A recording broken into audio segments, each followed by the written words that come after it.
Hey Balko, this is your biology teacher and I welcome you all on our channel EduPassion. So here we were talking about this chapter 11 from NCERT book class 12 biology subject biotechnology principles and processes. In this particular chapter we have talked about the introduction part, we have talked about the principles of genetic engineering, principles of biotechnology, which include genetic engineering and bioprocess engineering, and after that we have talked about the tools which are going to use in the process of recombinant DNA technology or genetic engineering. And now finally in today's lecture we'll discuss the process part. तो आ गया हमारा दिन process पढ़ने का. So the first step is the heading is process of RDT, recombinant DNA technology, या आप genetic engineering कहें, genetic engineering.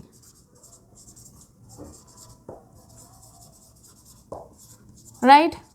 So what are the steps of this particular process which are just organised in a sequence, जो कि sequence में होने भी चाहिए, क्योंकि बिना सीक्वेंस के आप कुछ हासिल नहीं कर सकते, है ना. आप 10th से आप पहले 11th 12th नहीं कर सकते, तो सीक्वेंस होना ज़रूरी है. बड़ा बेतुका सा था ये.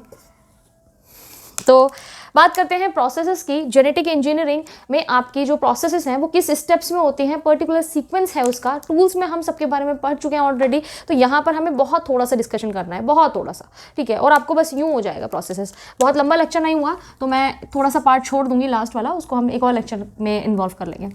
तो फर्स्ट स्टेप आपका क्या होना चाहिए, हमने जेनेटिक इंजीनियरिंग करनी है. So we need to just take out that DNA और जीन ऑफ इंटरेस्ट. हमें जीन ऑफ इंटरेस्ट चाहिए. सिंपल बेसिकली हमें क्या चाहिए इस पूरी प्रोसेस के लिए, हमें सबसे पहले चाहिए जीन ऑफ इंटरेस्ट.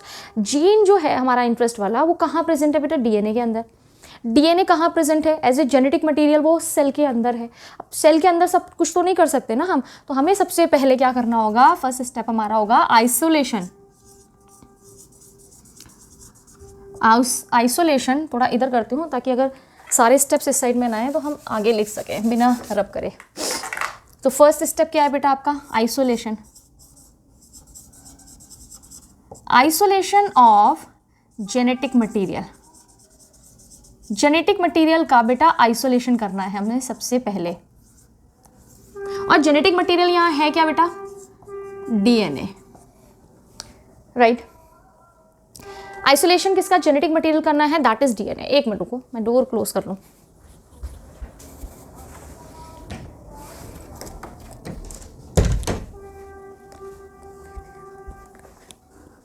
थोड़ा ट्रेन का हॉर्न की आवाज़ कम हो जाएगी, उससे शायद हो गई हो. तो क्या है आपका isolation of genetic material. DNA को हमने आइसोलेट करना है. इसका मतलब क्या है, मेरे पास सेल है, मेरे पास क्या है, सेल है, ठीक है. मतलब इस इधर देखो, ये है क्या बेटा, सेल है, ठीक है. सेल के अंदर है न्यूक्लियस, ठीक है. और इसके अंदर मेरा कहीं पर जेनेटिक मटेरियल पड़ा है, या दूसरे कलर से कर लेते हैं, नो प्रॉब्लम. ये मेरे पास जेनेटिक मटेरियल है, ठीक है. अगर कुछ मेरा यूकैरियोटिक सेल है तो उसमें से मुझे जीन ऑफ इंटरेस्ट निकालना है, तो इस तरीके का होगा. या फिर आपका मेरे पास अगर बैक्टीरियल सेल भी है, ठीक है, उसके पास न्यूक्लियस तो होता नहीं है, जेनेटिक मटेरियल है, लेकिन फिर भी दिस डीएनए जो कि हमें आइसोलेट करना है, it is just surrounded by a membrane. Membrane से सराउंडेड है, तो we need to just break this membrane, जिससे कि हमारा डीएनए फ्री हो सके. राइट. तो हम क्या करेंगे बेटा, प्लांट्स के लिए सेल वॉल को ब्रेक करेंगे, उसके लिए हम सेल्यूलेज यूज़ कर लेंगे. फंगस में हम क्या यूज़ कर लेंगे बेटा, क्या यूज़ कर लेंगे हम, पैक्टिनेज यूज़ कर लेंगे, काइटिनेज यूज़ कर लेंगे, ठीक है. हम बैक्टीरियाज के लिए क्या यूज़ कर लेंगे, जो हमारे माउथ में एंजाइम है, लाइजोजाइम. लाइजोजाइम सलाइवा में होता है आपके. ये बेसिकली क्या करता है, बैक्टीरिया की सेल वॉल को ब्रेक कर देता है, ठीक है. और कुछ नहीं कर रहा है, किल तो वो खुद ही हो जाएगा, सेल वॉल ब्रेक हो जाएगी. तो ये हम यूज़ करेंगे जिससे कि हमारी सेल वॉल ब्रेक हो जाए. सेल वॉल, प्लांट में सेल वॉल है, मेम्ब्रेन तो अलग रही, उसके बाद सेल वॉल भी है. फिर हम और डाइजेस्टिंग एंजाइम्स मेम्ब्रेन के लिए यूज़ करेंगे, ठीक है. जिसके बाद हम एंजाइम, डाइजेस्टिव एंजाइम्स को यूज़ करेंगे डिफरेंट. जिसके बाद आपकी सेल ये रप्चर हो जाएगी और आपको जो मॉलिक्यूल्स मिलेंगे बेटा, वो डीएनए भी होगा, वो आरएनए भी होगा, वो प्रोटीन भी होगा, और आपका लिपिड्स भी होंगे. राइट और ये सब आपके एक सस्पेंशन में होंगे, एक ही आपके जो सैंपल है उसी के अंदर है सब कुछ। आपने नहीं पता आपको क्या करना है, फिर आप क्या करोगे, इन सब को फर्दर डाइजेस्ट करेंगे आप, ठीक है। डाइजेस्टिव एंजाइम्स करा, इसको रप्चर करा हमने सेल को, या आप इसको लिख दो रप्चरिंग सेल। सेल रप्चर करी हमने, आपको ये सारे मॉलिक्यूल्स मिलेंगे, सारे मैक्रोमॉलिक्यूल्स या माइक्रोमॉलिक्यूल भी मिलेंगे आपको आफ्टर दिस सेल रप्चरिंग। उसके बाद हमने क्या करना है बेटा, आरएनए को हमने राइबोन्यूक्लियस देना है, मतलब पूरे में दे देंगे तो राइबोन्यूक्लियस से जब हम ट्रीट कराएंगे तो आरएनएस खत्म। हम इसको प्रोटीएज, इसके लिए हम क्या भेज देंगे, प्रोटीएजेस, इसके लिए हम भेज देंगे बेटा लाइपेजेस, और इसके लिए हम कुछ नहीं भेजेंगे क्योंकि हमको ये चाहिए, ठीक है। After this treatment by the digestive enzymes, these are what the digestive enzymes, digestive enzymes। In digestive enzymes के treatment के बाद, after this treatment, after treating with, अच्छा ऐसे लिख देते हो, रुक जाओ, after treating with, हमने इनको तोड़ फोड़ दिया सबको, हैं इसको, आरएनए, प्रोटीन और लिपिड्स को। उसके बाद हम क्या करेंगे, ट्रीटमेंट के बाद हम लोग ऐड कर देंगे, किसको ऐड कर देंगे बेटा, चिल्ड इथेनॉल। तुम लोगों ने फर्स्ट टर्म में इसका प्रैक्टिकल किया होगा अपने लैब में, हमने भी कराया था भाई, हमने बनाना का किया था, है ना। उसमें से डीएनए को आपने क्या करा था, एक्सट्रैक्ट किया था, आइसोलेट किया था, तो हमने चिल्ड इथेनॉल उसमें ऐड किया था, और after adding this chilled ethanol हमें क्या मिल गए थे, डीएनए हमारा प्रेसिपिटेट हो गया था। इसकी वजह से हमारा डीएनए गेट प्रेसिपिटेटेड, ठीक है। अब ये जो प्रेसिपिटेटेड डीएनए है, हम इनको फाइन थ्रेड्स जो आपको दिख रहे हैं उससे हम उसको निकाल लेंगे, ठीक है। ये आपको याद होगा, ये प्रोसेस आप लोग फर्स्ट टर्म में अपने लैब में कर चुके हैं, ठीक है। तो ये इस तरह से हम बेटा आइसोलेट करेंगे जेनेटिक मटेरियल जिसके पास में आपका जीन ऑफ इंटरेस्ट है, ठीक है। तो ये समझ में आया आपको, आई होप आ गया होगा, बहुत कुछ रॉकेट साइंस नहीं है इसमें लगाने वाली कि समझ ना आई हो, और जबकि आप ये कर चुके हैं फर्स्ट टर्म में तो बहुत ईजिली आ गया होगा, ठीक है। तो ये क्या है आपका isolation of genetic material which have desired gene, which contain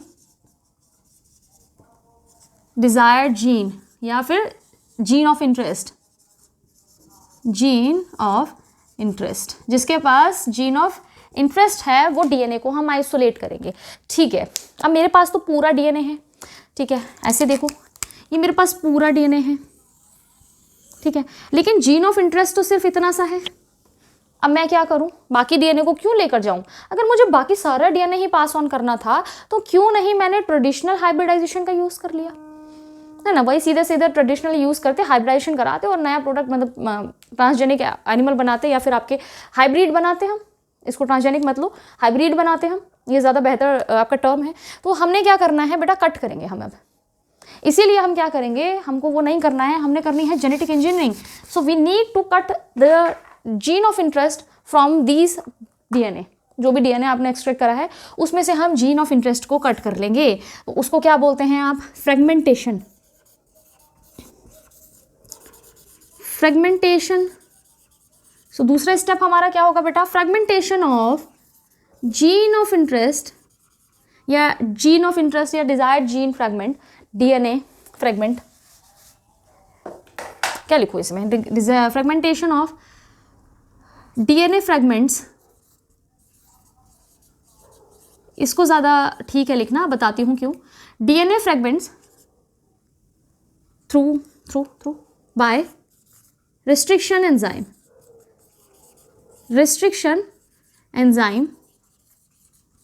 restriction enzyme का यूज़ करके हम क्या करेंगे, फ्रेगमेंटेशन, डीएनए फ्रेगमेंट्स को कट करेंगे, डीएनए को कट करेंगे फ्रेगमेंट्स में, ठीक है। डीएनए फ्रेगमेंटेशन ऑफ डीएनए, अच्छा क्या लिख दिया मैंने, ओहो, ये फ्रेगमेंटेशन ऑफ डीएनए और वेक्टर, ये ठीक है, ठीक है। जो डीएनए आपने ऊपर आइसोलेट किया है बेटा उसको मैं कट करूंगी, और मैं साथ साथ में वेक्टर को भी कट करूंगी, वो सेम रेस्ट्रिक्शन एंजाइम से। आपको पता है हम सेम से क्यों करते हैं, क्योंकि हमारे कॉम्प्लीमेंट्री स्टिकी एंड्स प्रिपेयर हो जाएं, बन जाएं, इसीलिए, ठीक है। तो ये हो गया हमारा, इसको आप बोल सकते हैं कि कटिंग करनी है मेरे को डीएनए की, सेकेंड स्टेप में cutting of DNA at specific location, specific location। ये मैंने क्यों लिखा बच्चों? स्पेसिफिक लोकेशन से ही कटिंग होती है क्योंकि रेस्ट्रिक्शन एंजाइम जो कि मोस्टली आप क्या यूज़ करें, एंडोन्यूक्लियस, एंडोन्यूक्लियस, एंडोन्यूक्लियस और एक्सोन्यूक्लियस, याद है ना? ठीक है, एंडोन्यूक्लियस या रेस्ट्रिक्शन एंजाइम क्या करता है, उसका एक पर्टिकुलर स्पेसिफिक रिकॉग्निशन सीक्वेंस होता है, 4 से लेके 8 बेस पेयर्स का होता है। नॉर्मली हमने जो पढ़े हैं एनसीईआरटी में वो 6 बेस पेयर्स के हैं, 6 बेस पेयर का सीक्वेंस है। उन 6 बेस पेयर के सीक्वेंस में भी रेस्ट्रिक्शन साइट है जहाँ पर वो कट कर रहा है, ठीक है। जैसे आपको याद होगा GAA TTC, ठीक है, ऐसा कुछ था आपका सीक्वेंस इको आएगा, और यहाँ पे आपका उल्टा हो गया, यहाँ पे GTTAA जी, ठीक है, ये सीक्वेंस था आपका इको आएगा। तो ये पूरा क्या है बेटा, रिकॉग्निशन सीक्वेंस, इसको वो रीड करता है आपका रेस्ट्रिक्शन एंजाइम। कट कहाँ लगाता है, जो आपका उसकी रेस्ट्रिक्शन साइट है। तो रेस्ट्रिक्शन साइट आपकी ये है GA के बीच में, ठीक है। तो ये हो गया आपका स्पेसिफिक लोकेशन से मतलब कि हम उसको स्पेसिफिक लोकेशन पे कट करेंगे, दोनों को ही, DNA और वेक्टर को। कट कर लिया मैंने। अब कट करने के बाद आपने क्या करना है, आप क्या करना चाहते हैं? कट करने के बाद बेटा मेरे को अलग भी तो करना होगा। इन फ्रेगमेंट्स को मैं सेपरेट करूंगी क्योंकि उसमें मेरा डिजायर्ड भी है और अनडिजायर्ड जीन भी DNA का फ्रेगमेंट होगा। तो हम थर्ड स्टेप में हम करेंगे बेटा, क्या करेंगे, isolation of desired DNA fragment, DNA fragments, जो मेरे DNA फ्रेगमेंट्स डिज़ायर्ड हैं उनको मैं आइसोलेट करूँगी, उनको मैं सेपरेट करूँगी। कौन सी टेक्निक हमने यूज़ करी थी इस चीज़ के लिए, ये हम पढ़ के आ चुके हैं। हमने किया था बेटा agarose gel electrophoresis, agarose gel electrophoresis. इस टेक्निक में हमने सेपरेशन किया था, we separate DNA fragments on the basis of, इसमें टेक्निक में क्या होता है बेटा, सेपरेशन हुआ था, किसका, separation of DNA fragments on the basis of size and charge. As DNA is a negatively charged molecule because of the presence of phosphate group, DNA क्या है मेरा, DNA negatively charged molecule है, तो वो कहाँ मूव करेगा, move towards anode, anode की तरफ बेटा मूव करेगा, which is a positively charged electrode, ठीक है। वो आपके अट्रैक्ट होगा कहाँ, एनोड की तरफ। इन बेसिस पे हम लोग क्या करेंगे बेटा, जो जेल होता है उसमें फ्रेगमेंट्स मिल जाते हैं आपको, ठीक है। ये आपको याद होगा, हम पढ़ चुके हैं, यहाँ पर ज़्यादा एक्सप्लेन करने की ज़रूरत नहीं है। मैंने कहा था कि टूल्स में पढ़ लेंगे आप तो आपका प्रोसेस तैयार एवे हो गया, समझ रहे हो, तो यही कहा था, वो यही मतलब था। तो समझ में आ गया, हमने पहले आइसोलेट किया पूरा जेनेटिक मटेरियल को। DNA सराउंडेड होता है मेम्ब्रेन से, हम उसको अलग करेंगे, मतलब फ्री फॉर्म में हमको चाहिए DNA, ठीक है। तो यहाँ पर मतलब क्या, आइसोलेशन से मतलब कि हमें DNA को फ्री करना है, फ्री फॉर्म में करना है, प्योर फॉर्म में करना है। उसके बाद उस DNA को हम क्या करेंगे बेटा, फ्रेगमेंट करेंगे, कटिंग करेंगे उसकी with the help of restriction endonuclease या एंजाइम, जो कि मॉलिक्यूलर सीजर है। वेक्टर को भी हम सेम रेस्ट्रिक्शन एंजाइम से करेंगे कट। उसके बाद हम आइसोलेट करेंगे डिजायर्ड DNA फ्रेगमेंट, यहाँ पर आपका वेक्टर भी होगा और आपका डिजायर्ड जीन भी, हम फ्रेगमेंट को सेपरेट कर सकते हैं with the help of a process एग्रोज gel electrophoresis, ठीक है। जहाँ पे सेपरेशन जो हुआ था वो बेटा साइज और आपके चार्जेस के बेसिस पे हुआ था। अब सेपरेशन कर लिया, मेरे पास जो बेटा डिज़ायर्ड जीन या जीन ऑफ इंटरेस्ट है वो सिंगल है या उसका नंबर बहुत कम है, ठीक है। तो होस्ट में मैं डालने से पहले या फिर मैं आपके इंट्रोड्यूस कराने से पहले क्यों ना उसका नंबर बढ़ा लूँ इन विट्रो में। तो इसकी जो लास्ट हमारा क्या था टॉपिक था लेक्चर का, वो यही है, क्या है बेटा, amplification, amplification of gene of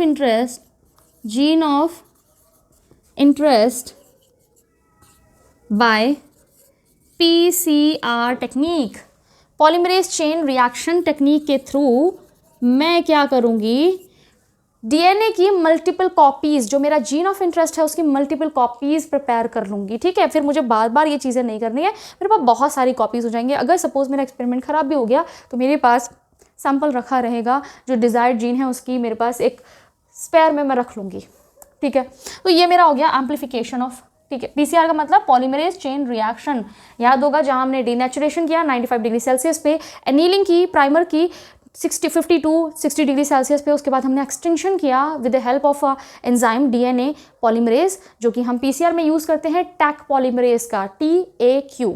टैक कहाँ से आपका आइसोलेट किया गया है बेटा? थर्मस एक्वाटिकस जो बैक्टीरियम है उस वहाँ से किया है। और क्यों यूज़ यहाँ पर हम वही कर रहे हैं? क्योंकि वो थर्मोस्टेबल है। इतना हाई टेम्परेचर को बेयर करने के लिए आपको थर्मोस्टेबिलिटी चाहिए, जो हमारा उस डीएनए पॉलीमरेज एंजाइम में है। कौन सा है? टैक पॉलीमरेज, ठीक है। ये हमने कल के लेक्चर में बात करी थी, दोबारा कोई ज़रूरी नहीं है, पीछे वाला लेक्चर देख लो जाकर। उसके बाद और क्या है बेटा आपके पास? अब मैं क्या करूँगी, मेरे पास देखो, मेरे पास कटेड जो मेरा कट है, ऑलरेडी कट है, कटेड तो कोई वर्ड ही नहीं होता, कट जो मेरे पास है क्या है? मेरे पास डीएनए है, सेगमेंट है, मेरे पास वेक्टर भी है। अब मैं उसको जोड़ूंगी, और क्या करें, है ना, नंबर्स हैं, बहुत सारी कॉपीज भी हो गई। मैं करूँगी बेटा ligation of gene of interest with the vector, ठीक है। अब मैं वेक्टर के साथ में इसको लाइगेट कर दूंगी with the help of enzyme DNA ligase, ठीक है। जो भी कंडीशंस की नीड होगी वो कंडीशन प्रोवाइड करूंगी और मैं इसको लाइगेट कर दूंगी, किसको? आपके जीन ऑफ इंटरेस्ट के साथ में, किसको? वेक्टर को। तो अब मेरे पास क्या आएगा आफ्टर लाइगेशन बेटा? मेरे पास आ जाएगा रिकॉम्बिनेंट डीएनए आ गया मेरे पास, ठीक है। अब इस रिकॉम्बिनेंट डीएनए को मैं क्या करूंगी? इंट्रोड्यूस करूंगी होस्ट में। तो क्या करूंगी? Transferring this recombinant DNA into the host के अंदर मैं इसको इंट्रोड्यूस कर दूंगी, ट्रांसफर कर दूंगी। उसके लिए मुझे होस्ट को क्या करना पड़ेगा? कॉम्पिटेंट। उसके लिए मुझे कॉम्पिटेंट करना पड़ेगा। और बेटा कॉम्पिटेंट करने के लिए हम बहुत सारी स्टेप्स का यूज़ करा था हमने। सपोज लिखूँ या बोल दूँ? चलो पढ़ाया, अभी तो पढ़ाया हमने पिछले लेक्चर्स में, ऐसे बता देती हूँ। कॉम्पिटेंट बनाने के लिए बेटा हमने क्या किया था? आपके बैक्टीरियल सेल के साथ में हमने क्या किया था? हीट शॉक दिया था, उसको शॉक दे दिया था। कभी ठंडे में रखने, कभी गर्म में, कभी ठंडे कभी गर्म, मतलब उसको शॉक लग गया है ना, शॉक लगा तो उसके बाल तो खड़े नहीं हुए, उसके पोर्स बन गए। क्या होता है? डाइवेलेंट कैटाइंस का यूज़ किया था, याद हो तो। फिर हमने उसको ट्रीट किया, उसको कूल किया, चिल्ड कर दिया बिल्कुल। फिर हमने उसको हीट शॉक दिया, एकदम से बड़ी गर्मी में रख दिया। अब वो गर्मी की वजह से उसके पोर्स क्रिएट हो गए, पोर्स की वजह से आपका डीएनए अंदर चला गया, ठीक है। इससे क्या करा? कॉम्पिटेंट बनाया हमने होस्ट को, बैक्टीरियल होस्ट को। हमने एनिमल्स में हमने क्या इसका यूज़ किया था बेटा? माइक्रो इंजेक्शन का यूज़ है, डायरेक्टली बाई माइक्रो इंजेक्शन से हमने इंट्रोड्यूस कर दिया अपना डीएनए। उसके बाद हमने क्या किया था? अपने प्लांट्स में आपने कैसे किया था? अपने प्लांट्स में यूज़ किया था बेटा जीन गन का, है ना। वहाँ जीन गन ली और गोल्ड और टंगस्टन में आपने क्या किया था? कोट किया था अपने डीएनए और बस गन से शूट कर दिया, सीधे अंदर जाके वो फिट हुआ। कहाँ पर? आपके सेल के न्यूक्लियस में जाकर डीएनए से जाके इनकॉर्पोरेट कर जाएगा और बाद में एक्सप्रेस हो जाएगा। और ये जो हम पैथोजन का यूज़ करा हमने, जब वेक्टर का, कौन से वेक्टर जो हम पैथोजेंस ले रहे थे, हम उन पैथोजेंस को पहले डिसआर्म्ड कर रहे थे। डिसआर्म का मतलब उनकी जो वायरलेंट एक्टिविटी है उसको हम सप्रेस कर रहे थे, है ना। उसको नहीं, वो बीमारी ना करे और हमारा काम है वो कर दे। उसकी बस खाली जो अच्छी चीज़ है, जो हमारे काम की चीज़ है, वो ले रहे थे और उसकी शक्तियाँ छीन ले रहे थे। तो उसको हम डिसआर्म्ड पैथोजन को यूज़ करते। ये सारी चीज़ें बेटा यहाँ पर इंक्लूड हो जाएंगी, transferring the recombinant DNA into the host cell में, ठीक है। उसके बाद मैंने ट्रांसफ़र कर दिया बेटा। अब मुझे नहीं पता कि ये ट्रांसफर हुआ है या ट्रांसफॉर्म्ड हुआ है सेल या ये हुआ है, तो उसके लिए मैंने क्या किया था? सिलेक्शन। 7th स्टेप क्या होगा बेटा? selection of recombinant transformant।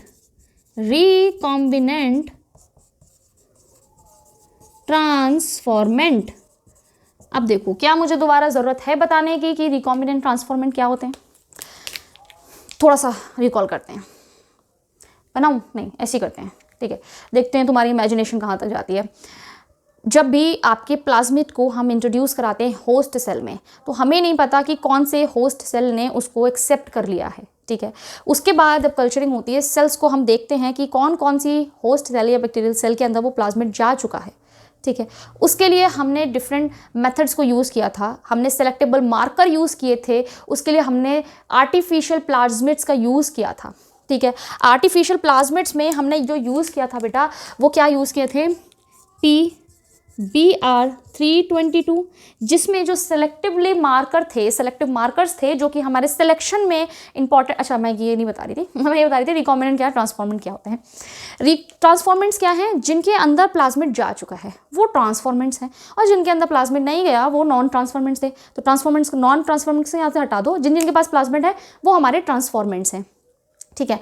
अब ट्रांसफॉर्मेंट ऐसा ज़रूरी नहीं है कि दोनों के, अगर सारे ट्रांसफॉर्मेंट्स के पास हमारा जीन ऑफ इंटरेस्ट है, ऐसे नहीं होता है।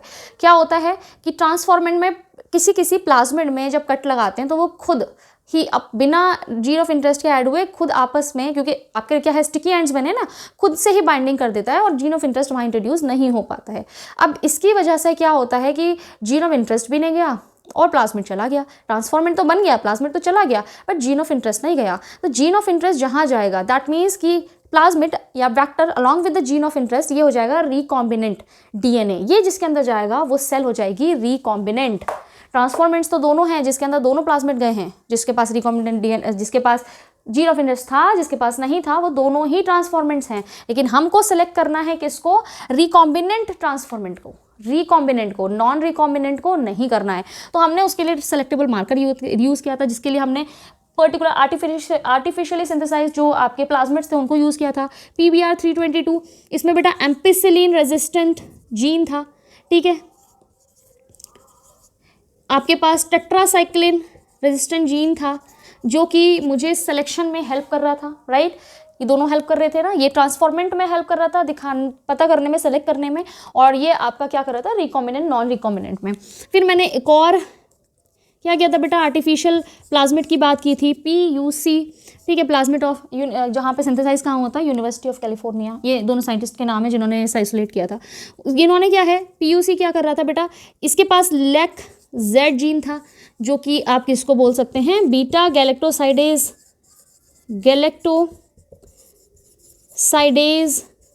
जीन, बीटा गैलेक्टोसाइडेज जीन था जो आपकी along with the chromogenic substrate that is x गैल गिव्स ब्लू कलर, वो हमें बता रहा था कि कौन सा आपका रिकॉम्बिनेंट ट्रांसफॉर्मेंट्स हैं, सिलेक्शन करवा रहा था। यहाँ तक याद आया आपको? यहाँ हम बात कर चुके हैं टूल्स में, राइट। क्लोनिंग वेक्टर के टाइम पर जब सेलेक्टेबल मार्कर की बात की थी तब की थी हमने। 7th हो गया। अब चलो मैंने सेलेक्ट भी कर लिया, ठीक है। ये पर्टिकुलर होस्ट सेल है जिसके पास मेरा रिकॉम्बिनेंट डीएनए या फिर जेनेटिक मटेरियल जो जीन ऑफ इंटरेस्ट है वो मेरे पास है। अब मैं क्या करूँगी, उस बैक्टीरिया को मैं करूँगी बेटा कल्चर। क्या करूँगी मैं, मेरे पास है 8th स्टेप है मेरा culturing of host cell which have recombinant DNA with recombinant DNA या फिर which contains recombinant DNA, ठीक है। जिसके पास recombinant DNA था, चलो इसको रब कर दूं मैं, फिर लिखते हैं लाइन। जिसके पास क्या था बेटा, recombinant DNA या फिर सेलेक्टेड होस्ट जो है मेरा, यहाँ जो मैंने सेलेक्ट कर लिया है उसको मैं कल्चरिंग करूँगी, उसकी मैं कल्चरिंग करूँगी। अब ये जो कल्चरिंग है इसके लिए बेटा बायोरिएक्टर्स होते हैं जिसमें हम कल्चरिंग करते हैं। उसमें हम सारी कंडीशंस प्रोवाइड करते हैं अपने होस्ट को जिससे वो अपना वंश आगे बढ़ाए। हम कहते हैं जी ले अपनी ज़िंदगी, उसके बाद क्योंकि तुम जब पूरे वंश तुम्हारा फैल जाएगा ना फिर हम तुम्हें मारेंगे। मतलब देखो षड्यंत्र रच रहे हैं हम यहाँ पर। पहले तो उसको छोड़ रहे हैं, वो खुश कि देखो इंसान हमारे भाई हैं, बिल्कुल दोस्त बन गए हैं, अब हमें जीने दे रहे हैं, हमें कंडीशंस दे रहे हैं, सारी हमें हमारे खाने पीने का सब ख्याल रख रहे हैं। लेकिन हम ये कर क्यों रहे हैं, हम उनके साथ में बहुत बुरा करने वाले हैं। उसके बाद हम क्या करने वाले हैं, उसके बाद हम करेंगे बेटा, क्या करेंगे, एक्सट्रैक्शन। क्या करेंगे, एक्सट्रैक्शन। 9th लास्ट है, एक्सट्रैक्शन ऑफ डिज़ायर्ड प्रोडक्ट, जिसके लिए उन्हें पैदा करने दिया, वंश आगे बढ़ाने दिया। डिज़ायर्ड प्रोडक्ट के एक्सट्रैक्शन के लिए हम उसको क्या करेंगे, बढ़ाएंगे प्रोडक्ट्स, जिसको आप बोलेंगे बायो प्रोसेसिंग, ठीक है। आई होप यहाँ तक आपको समझ में आ गई हो कि आपके जो क्या है प्रोसेसेस हैं वो कैसे हो रही हैं जेनेटिक इंजीनियरिंग में, ये दोनों हम नेक्स्ट लेक्चर में ले लेंगे। एक छोटा सा लेक्चर और ले लूँगी मैं, जिसमें हम कल्चरिंग की बात कर लेंगे कि जो कल्चर हो रहा है होस्ट सेल का, वो बायोरिएक्टर्स कैसे यूज़ होते हैं। 2 टाइप के बायोरिएक्टर्स हैं जिनका डायग्राम बहुत इंपॉर्टेंट है, प्रोसेस इंपॉर्टेंट है, भाई क्या क्या चीज़ें उसमें हम सप्लाई दे रहे हैं, कैसे कर रहे हैं वो। और दूसरा लास्ट वाला आपका एक्सट्रैक्शन, हम उसमें से प्रोडक्ट्स को एक्सट्रैक्ट कैसे कर रहे हैं, उसके लिए कुछ थोड़ा सा है। ये दोनों को हम एक सेपरेट लेक्चर में बेटा इन्वॉल्व करेंगे। यहाँ तक आपको समझ में आ गया हो, ये मुझे आशा है। आइसोलेशन डीएनए का हमने किया, आइसोलेट करेंगे हम पूरे डीएनए को, क्योंकि वो मेम्ब्रेन में बाउंडेड है, फ्री फॉर्म में लेकर आएंगे। फिर डीएनए के साथ हम क्या करेंगे, काटा काटी करेंगे। हाँ, तो किसके थ्रू, रेस्ट्रिक्शन एंडोन्यूक्लियस का यूज़ करेंगे। वेक्टर को भी हम सेम रेस्ट्रिक्शन एंडोन्यूक्लियस से कट करेंगे ताकि वो स्टिकी एंड्स क्रिएट हों और कॉम्प्लीमेंट्री बेसिस की वजह से हमारे क्या अटैचमेंट ईजी हो जाए, तो वो हम यूज़ करेंगे। अब हमें फ्रेगमेंट्स को सेपरेट करना है तो हम जेल इलेक्ट्रोफोरेसिस का यूज़ करेंगे, एगेरोस जेल इलेक्ट्रोफोरेसिस यूज़ करेंगे हम यहाँ पर for the separation of these fragments. उसके बाद हम लाइगेट करेंगे, नहीं मल्टीप्लिकेशन करेंगे। मल्टीप्लिकेशन क्या होता है, एम्पलीफिकेशन करेंगे हम, amplification of this desired gene या डीएनए। किसकी वजह से, आपके किस टेक्निक का यूज़ करेंगे, उसके लिए हम पीसीआर का यूज़ कर रहे हैं, पॉलीमरेज चेन रिएक्शन का। After the multiplication of these fragments we will ligate vector along with the desired gene. तो जो हम ये लाइगेशन कर रहे हैं बिकॉज ऑफ द कॉम्प्लीमेंटरिटी, उनके बेसिस पे कर रहे हैं हम लाइगेट, और हम एंजाइम का यूज़ कर रहे हैं डीएनए में लाइगेज।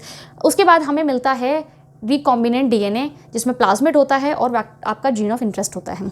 अब इसको हम करते हैं ट्रांसफ़र होस्ट सेल के अंदर। ठीक है, होस्ट सेल के अंदर हमें नहीं पता कि किस सेल के अंदर ट्रांसफरिंग हो गई है। इंट्रोडक्शन हमने कर दिया है अपने रिकॉम्बिनेंट डीएनए का जिसमें प्लाज्मिड और जीन ऑफ इंटरेस्ट था। इसलिए हम क्या करेंगे, सिलेक्शन करेंगे। सिलेक्शन के लिए हम सेलेक्टेबल मार्कर्स का यूज़ करेंगे, जो कि एम्पिसिलिन रेजिस्टेंट जीन था, टेट्रासाइक्लिन रेजिस्टेंट जीन था, आपका लेग-जेड जीन था जिसमें क्रोमोजेनिक सबस्ट्रेट की प्रेजेंस में कलर शो हो रहा था। ठीक है, तो इन सब का यूज़ करके हम सिलेक्शन करेंगे। किसका हम सिलेक्शन करेंगे, रिकॉम्बिनेंट ट्रांसफॉर्मेंट का, राइट। उसके बाद हमने क्या करना है बेटा, सिलेक्शन के बाद हम उसको, उन सेल्स को, छोटी सी सेल्स को एक लार्ज स्केल पे, अच्छा यहाँ पे लार्ज स्केल लिखेंगे हम कि जो आपका प्रोडक्शन है, ये कल्चरिंग है, लार्ज स्केल पे होगा, at large scale in bioreactors. ठीक है, ये बायोरिएक्टर्स कैसे हैं उनकी बात करेंगे हम, 2 टाइप्स के कौन से हैं। ठीक है, वो कल्चरिंग करने के बाद हम उसमें से अपना डिज़ायर्ड प्रोडक्ट को एक्सट्रैक्ट कर लेंगे, उन्हें प्रोडक्ट बनाने देंगे, उसके बाद सबको ख़त्म करेंगे और अपना प्रोडक्ट ले लेंगे। ठीक है, तो ये पूरी प्रोसेस हो गई आपकी प्रोसेसेस में जेनेटिक इंजीनियरिंग की। अच्छा, यहाँ हम प्रोडक्ट की या फिर एक्सप्रेशन की बात करी हमने पूरी। ठीक है, हमने ऐसी बात नहीं करी कि ऑर्गेनिज्म के अंदर हमने चेंजेस ला दिए हैं, नहीं की। तो मोस्टली टाइम्स क्या होता है, जितने भी आपकी रिसर्चेज हो रही होती हैं, तो वो मेन एम उनका मोस्टली एम यही होता है, प्रोडक्ट्स को एक्सट्रैक्ट करना या एक्सप्रेशन कराना आपके जेनेटिक जीन ऑफ इंटरेस्ट का। ठीक है, तो यहाँ आपका लेक्चर एंड करती हूँ मैं आज का, और नेक्स्ट लेक्चर में हम लोग culturing of this host cell with along with the recombinant DNA ये करेंगे, और बायो प्रोसेस इंजीनियरिंग कर लेंगे जो कि एक्सट्रैक्शन इन्वॉल्व करता है आपके प्रोडक्ट का, डिजायर प्रोडक्ट्स का। ठीक है, आई होप समझ में आया हो लेक्चर, और तब तक पढ़ते रहिए और गॉड ब्लेस यू ऑल।